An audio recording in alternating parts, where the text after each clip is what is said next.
The arrival of the protectors, the night sky over Earth was calm, filled with bright stars.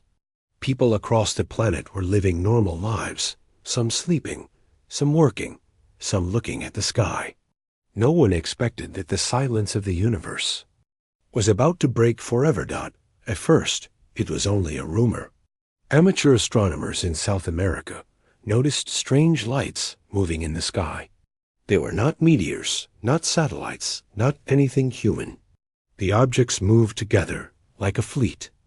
The news spread online, and soon the world was awake, watching. Then they came. Massive ships appeared in Earth's orbit, blocking out the stars. They were silver and dark at the same time, shaped like giant wings stretching across the heavens. Their size was impossible to believe. Each ship was larger than the biggest cities on Earth. For a moment, the entire planet stopped breathing. People panicked. Some screamed, some prayed, some stood silent, staring. But no one could look away. Humanity had always wondered if they were alone in the universe. That night, the question was answered. The ships did not attack. Instead, they sent a message. Every television, every phone, every radio, every screen on Earth suddenly turned black. Then a face appeared, not human, not anything ever seen before. Its skin was pale, its eyes glowing like fire. The alien spoke. In a calm, deep voice, "People of Earth," it said, "do not be afraid. We come as protectors. We come to guard your world. From this day, you are not alone." The words spread across the planet like wildfire.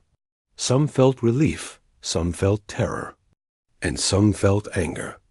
Protectors? Guard? But protect from what? World leaders gathered in emergency meetings. The United Nations called a session that lasted all night. Could this be trusted? Was it a trap? Or was Earth really in danger from something worse? Meanwhile, the alien ships hung in the sky like silent gods watching. They did not move. They did not fire. They only waited. The next day, the aliens sent another message. This time, their leader introduced himself as Commander Zalen. His voice was sharp, almost trembling as he spoke. "Your planet is precious. It must not fall. There are dangers in this galaxy you do not understand. But we will protect you. Stay calm. Stay united. Trust us." Many humans felt unease. The aliens looked powerful, yes, but there was something strange in their tone. It was not the voice of conquerors. It was the voice of beings who were afraid. Journalists, soldiers, scientists all began asking the same question. Protection. From who? What threat was out there, so terrible that even these mighty beings came running to Earth? But the aliens did not answer. They repeated the same message again and again. "We are here to protect. You are safe now." On the third night, something unusual happened. A small group of human leaders was allowed to speak directly with Commander Zalen. The meeting was private, but whispers spread afterward. The aliens refused to explain who the enemy was. They only said, "If we tell you, fear will consume you. Better to accept our shield and remain silent." That answer only created more fear. Humanity was not a child waiting to be protected. Humans had fought wars, survived plagues, built weapons that could destroy worlds. To simply obey without question? Impossible. One human general finally spoke the words that millions were thinking. He stood before the alien broadcast and said loudly, "You offer protection, but we demand to know protect us from who?" The world held its breath. For the first time, the aliens did not reply. Their silence was worse than any threat. The alien ships hovered above Earth, glowing like dark suns. But now, instead of feeling safe, humanity felt something else dread. The protectors were not saviors. They were hiding something big, something coming. And for the first time, humans realized the galaxy was far more dangerous than they had ever imagined. But fear was not the only feeling rising on Earth. Curiosity burned. Suspicion grew. And deep inside, another thought began to awaken in human hearts. If they think we are weak, they are wrong. The question still hung in the air. Unanswered. Protect us from who? Asterisk, the hidden fear. The alien ships still floated above. Earth like shadows made of steel and light. Days had passed since their arrival, but the world had not calmed. Instead, fear grew. People filled the streets with protests. Some carried banners saying, "Go home," while others shouted for peace, begging the aliens to stay. Religion was divided. Some believed the protectors were angels. Others said they were demons. But behind all the noise, one question spread like fire. Who is the enemy? The aliens never gave a clear answer. Their leader, Commander Zalen, repeated the same words in every broadcast. Your planet is valuable. You are too important to lose. Trust us. We will defend you. Important? Valuable? To who? Scientists around the world studied the signals the aliens used. They noticed something strange. The alien fleet did not send signals only to Earth. They also sent hidden transmissions into deep space, coded, repeated, urgent. A human scientist named Dr. Elena Ward cracked part of the signal. Her team worked day and night, and finally they translated a single word that appeared again and again. Hunters. The word alone was enough to chill her blood. She shared her discovery with the United Nations. They are not here just to protect us, she explained. They are hiding from something. Something they call hunters. The revelation spread quickly. News channels reported it in every language. The protectors fear the hunters. World reacted with confusion. If the mighty aliens feared someone else, what kind of enemy was strong enough to terrify them? At the same time, strange events began near the edge of the solar system. NASA's deep space probes went silent. First one, then 3, then 7. Every signal cut off without warning. At first, people thought it was just technical failure. But then, a final transmission from one probe near Neptune showed something terrifying. A huge shadow moving across the stars. It wasn't a planet. It wasn't an asteroid. It was something alive, or a ship, so big it looked alive. The image lasted only seconds before the signal died. When the news reached the world, panic spread again. Humans demanded answers. General Marcus Hall, one of Earth's strongest military voices, stood before the alien broadcast feed. His voice was sharp, filled with anger. You promised to protect us. Then tell us the truth. Who are the hunters? What are they? For a long time, Commander Zalen did not speak. His pale face looked even darker, his glowing eyes uneasy. Finally, he whispered, They are death. They are silence. If they find you, nothing will remain. That is why we came to shield you before they arrive. The words only created more fear. Earth had faced many enemies before, but never something described with such terror. Humans pressed harder. Journalists, soldiers, even ordinary citizens asked the same thing. Why us? Why Earth? Why now? The aliens avoided the question. But their actions betrayed them. Their fleets began building strange towers in Earth's orbit, huge weapons powered by blue energy. They placed satellites around the planet, forming a glowing shield, but every move felt desperate. Not the calm. Actions of protectors, but the shaking hands of survivors. In secret meetings, human leaders argued. Some said Earth should trust the aliens, accept their protection, and stay silent. Others said no, if there was an enemy out there. Humans needed to know and prepare for themselves. We are not children hiding behind someone else's shield, General Hawley said. If these hunters come, we will fight.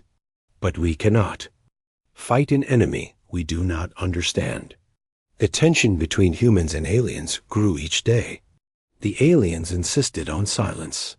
Humans demanded answers. Then, one night, something happened that changed everything. Dr. Ward received a hidden transmission, one not meant for humans. It was from the alien fleet to another world far away. The message was short, but the translation was clear. They have seen the sky. They have noticed the shadows. We cannot hide them any longer. Her heart froze. This was not only about Earth. The hunters were already near. She rushed to share the message with human leaders. When General Hale read it, he knew the time for patience was over. He looked up at the alien ships in orbit and muttered, "They're not protecting us. They're protecting themselves, and we're caught in the middle." The next day, before the whole world, Hale asked again, this time louder, stronger, his words echoing across every screen on Earth. "You promised protection. But humanity asks one last time, protect us from who?" The broadcast showed Commander Zaylen's face again. But now, his calm mask had broken. His voice shook as he gave the first true answer. "They are coming. And if they find you, it will already be too late." The message ended. The screen went black. The silence that followed was heavier than any sound. Earth knew one truth now: the protectors were afraid. And whatever they feared was already on its way. Asterisk. The question that shook them: the alien ships no longer looked like guardians in the sky. To many humans, they now looked like prisons, giant steel cages waiting above, hiding the truth. Every city was restless. In New York, people marched with signs, "Tell us the truth." In London, crowds filled the streets, demanding answers. In Beijing, soldiers stood ready as their leaders questioned the aliens directly. Across the world, one thought burned: the protectors were not telling everything. And then came the moment that would change everything. The United Nations held a global broadcast. Leaders from every nation gathered in the Great Hall. Cameras shone. Microphones filled the air. And every human eye turned to the giant screen where Commander Zaylen's pale face appeared once again. The alien's voice was heavy. "We are here for your safety. You must not panic. Trust us, and you will survive." But humanity had grown tired of half-truths. General Marcus Howe, standing tall in his dark uniform, stepped forward. His voice was sharp and cold. "You ask us to trust you. You tell us to stay calm, but you give us no answers. You promised to protect Earth. So I ask you now, before all mankind, protect us from who?" The hall went silent for a long moment. Zaylen said nothing. His glowing eyes flickered. His jaw tightened. The silence spread across the world as billions of humans waited. And then he spoke. "They are not like us," the alien whispered. "They are not like you. They are hunger given form. They do not conquer. They consume. Entire worlds, entire stars, they strip everything. We are not your saviors. We are running from them. If they find you, you will not even have the chance to surrender." Gasps filled the UN chamber. Around the world, people froze. Consume? Worlds? Stars? Dr. Alina Ward, who sat among the scientists, felt her heart pound. She understood now why the aliens avoided the truth.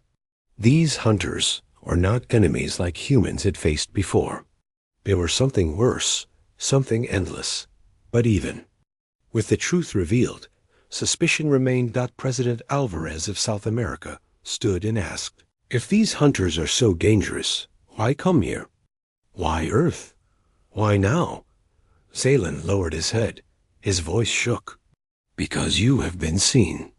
Your signals, your satellites, your voice in the dark, it called across the stars. And now, they know you exist."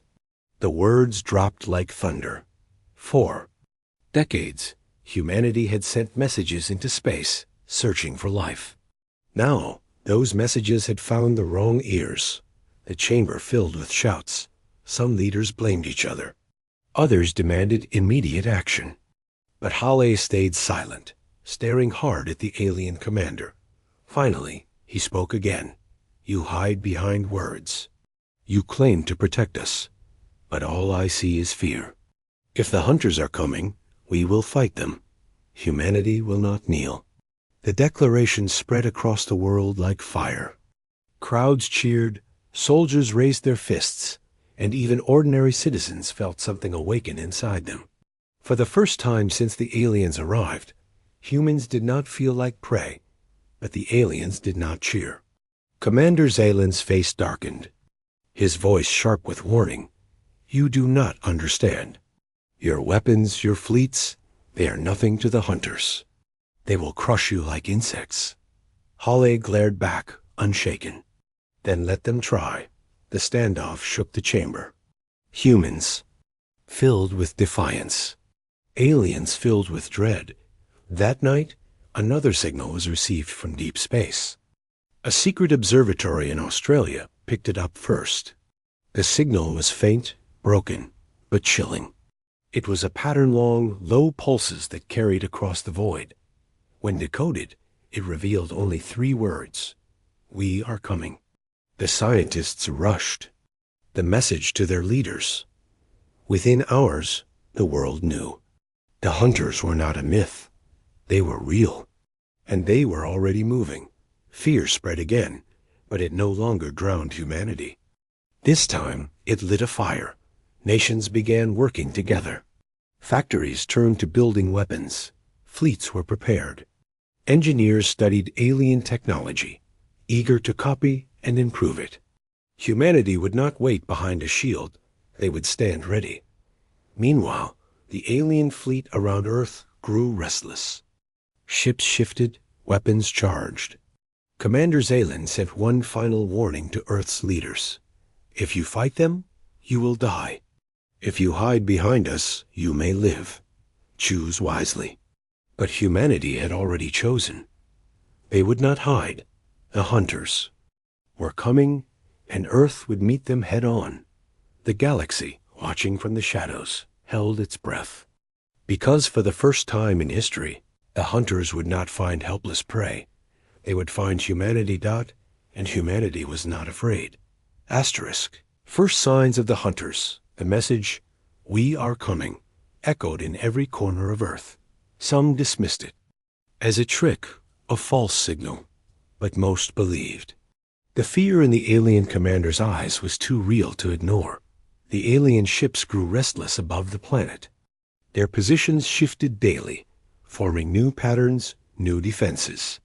Giant orbital towers were built piece by piece, glowing with strange blue light. The aliens said nothing more, but their silence was louder than words. Meanwhile, Earth changed. Nations that once hated each other now worked side by side. Factories in Asia, Europe, and America built ships day and night. Old weapons were upgraded, and alien technology was secretly studied. Humanity was preparing not to hide, but to fight. Still, no one knew what the hunters really were. That answer came soon. It began in the farthest reaches of the solar system. A mining station near Pluto reported strange activity. The crew said they saw something blocking the stars. At first, Command thought it was an asteroid. But then the station went silent. A single final transmission survived. The crew's voices were shaking, filled with panic. They're here. It's not a rock. It's looking at us. And then nothing. The news spread like wildfire. Humanity demanded proof, and proof arrived days later. A deep space probe near Neptune caught images before it too was destroyed. The pictures were blurry but terrifying. Earth's shape so massive it looked like a moving mountain. Its surface was black, but it wasn't metal. It seemed alive, like skin stretched over something unnatural. And worse, it wasn't one ship. Behind it, shadows moved, hundreds of them. The hunters had arrived. At the United Nations.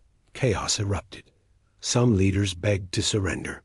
Some shouted to fire every weapon at once. Others looked to Commander Zalen, demanding answers. But the alien commander was silent. His pale face looked broken. His glowing eyes filled with something humans had never seen in such powerful beings. Despair. Finally, he spoke, his voice heavy like stone. "You cannot stop them. We told you to hide. You refused. Now you will see." General Marcus Hala stood and slammed his fist on the table. "Enough of your fear. If they bleed, they can die. If they have ships, we can break them. Humanity will not bow."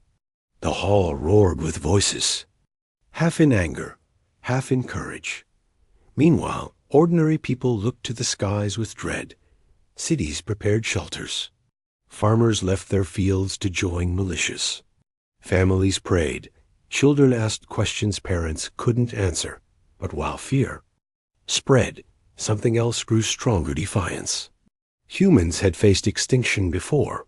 Wars, plagues, disasters. Always they survived. Why should this be different? The first real sign of the hunters came not from space, but from sound. Radio astronomers across the globe picked up low, deep pulses from beyond Neptune. The sound was strange, like a heartbeat mixed with metal. It wasn't a signal, it was a rhythm. A hunting rhythm. Dr. Elena Ward listened to the recordings with horror. "They're not sending messages," she whispered. "They're singing, and it's a song of killing." As days passed, the signals grew stronger. Hunter ships moved closer, swallowing the stars behind them. One night, in the deserts of Nevada, human telescopes captured a clear image. The hunter ships had no engines, no lights, no windows. They looked like black beasts with spines, their hulls pulsing as if alive. And then movement. The largest of them turned. Its shape blocked out an entire region of stars. For the first time, it aimed directly at Earth. The alien fleet panicked. Alarms rang through their ships. Defensive towers activated. Glowing shields formed around the planet. Commander Zalen sent one final warning to humanity: stay silent. Do not answer them. Do not resist. If you fight, you will doom yourselves. But humans were not silent. In secret, the United Earth Fleet launched a squadron of experimental ships. They were built from stolen alien tech, faster and stronger than anything Earth had before. Their mission: follow the shadows in deep space and learn how to kill them. The fleet moved beyond Jupiter, silent as ghosts. For hours they saw nothing, just the endless dark. And then one of the pilots gasped. There, look, far ahead, a hunter ship loomed. Its surface twisted, its body moving like muscle. And then it opened, a maw of light and teeth, as if the ship itself was alive. Human fleet froze in horror. One pilot whispered, "That's not a ship. That's a predator." The hunters had shown themselves. They were real. They were close. And humanity had only one choice left: to fight. Asterisk. Humanity refuses to hide. The hunters were no longer a rumor. They were real, and they were close. Their massive shapes swallowed the stars, and their strange signals echoed like drums across space. Every day they drew nearer, the alien fleet orbiting. Earth grew more desperate. Their weapons were armed, their shields expanded, and their commanders begged humans to stay silent. Do not resist. Commander Zalen pleaded in one broadcast.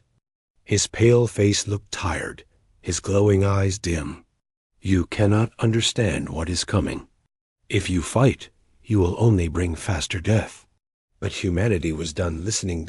In the deserts of Arizona, underground hangars opened, revealing Earth's first warships built with alien technology. They were sharp, fast, and armed with weapons no human had ever seen before. Scientists had worked day and night, stealing secrets from the protectors.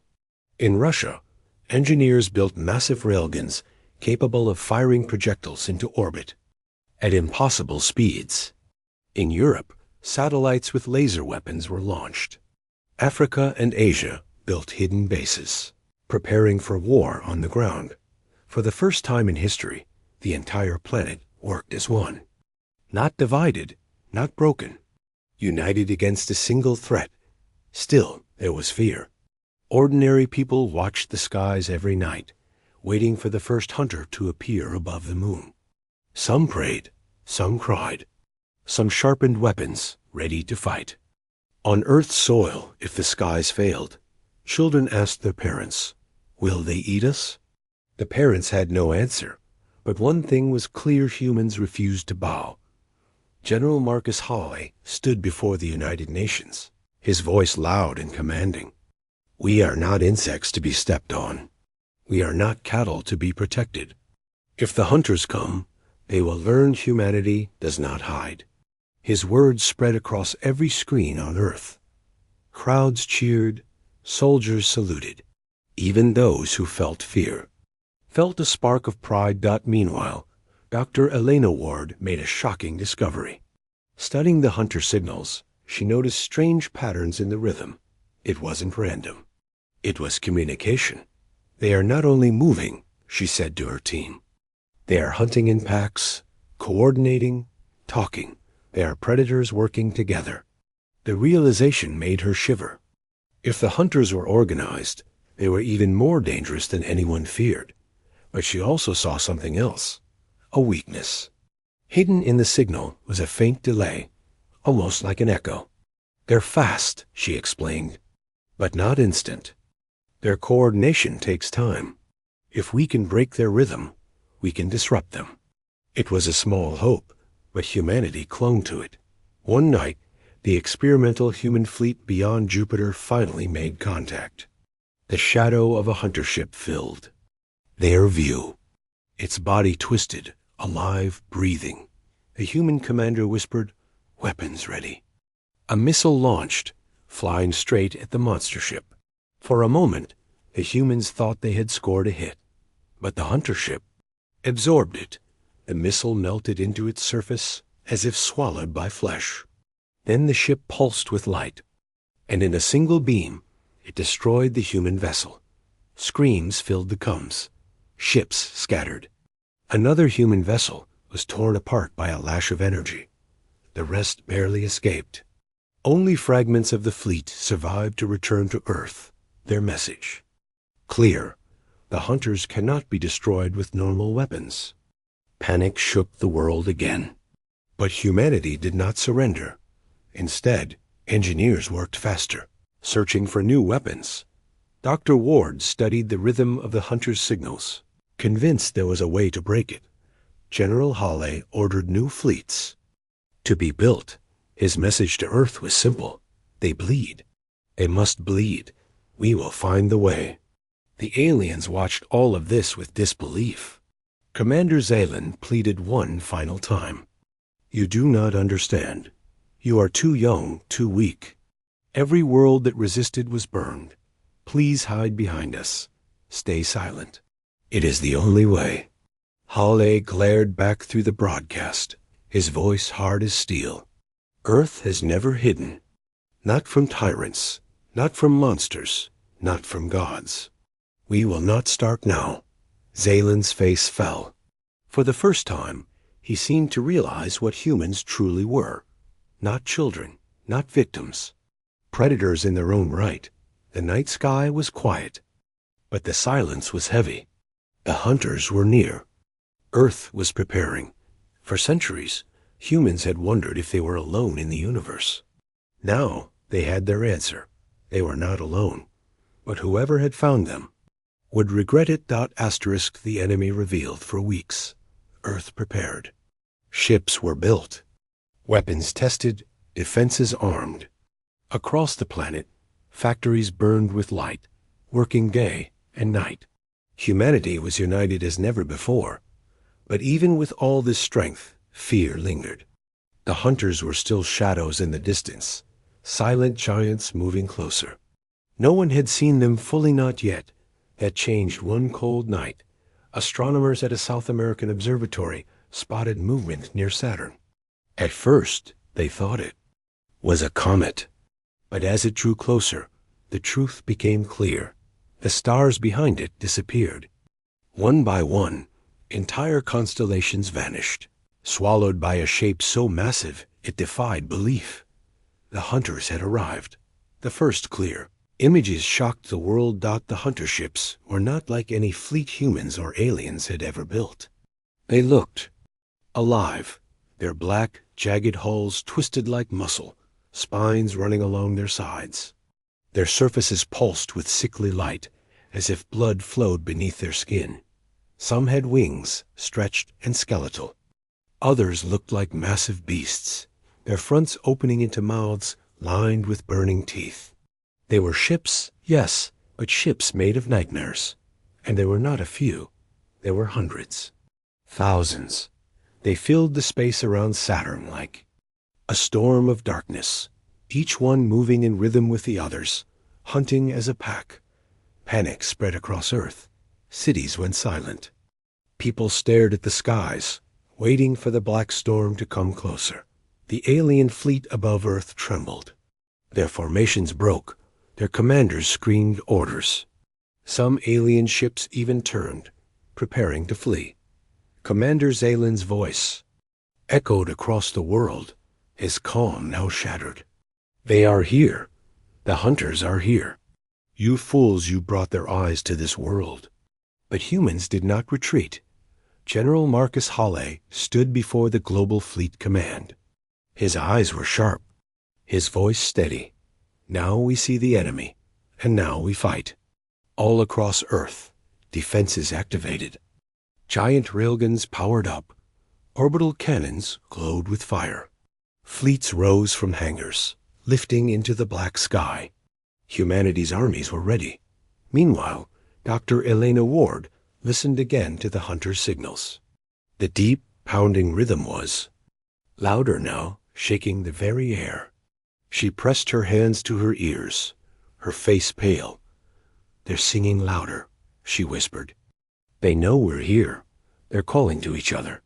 Her assistants asked, "Can we disrupt it? Can we stop it?" She looked at the screens filled with strange patterns of sound and light. Maybe, but it will take time. We need to survive long enough to try. Then came the first strike. A hunter ship broke from the swarm and charged toward Saturn's largest moon, Titan. The alien defenders stationed there opened fire. Blue beams of energy cut through space. The shots hit the hunter and vanished. Black Beast absorbed them like water into sand. Its body glowed, then pulsed, and in a flash of burning light, the entire alien base on Titan was gone. The moon cracked, lava spilling into space. Earth watched in horror. If one hunter could do that, what could thousands do? But humans did not cower. The United Earth Fleet advanced, hundreds of ships flying into the void. Their weapons fired, filling space with light. Missiles streaked, railguns roared, lasers burned. For the first time, the hunters slowed.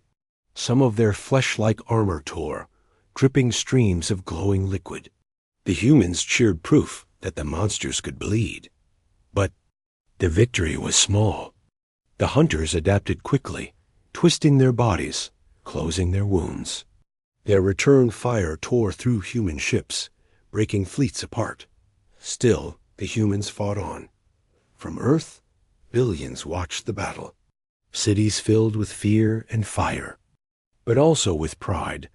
The protectors had begged humans to hide. Instead, humanity had met the enemy face, dash to dash face. And for the first time, the hunters hesitated, not because of strength, not yet, but because of something they had never faced before, prey that fought like predators. Commander Zalen stared at the battle through his command deck, his glowing eyes wide. They are holding. Humans, they are holding against the hunters. His. Officers looked at him in shock. It is impossible. But Zalen shook his head. No, it is humanity.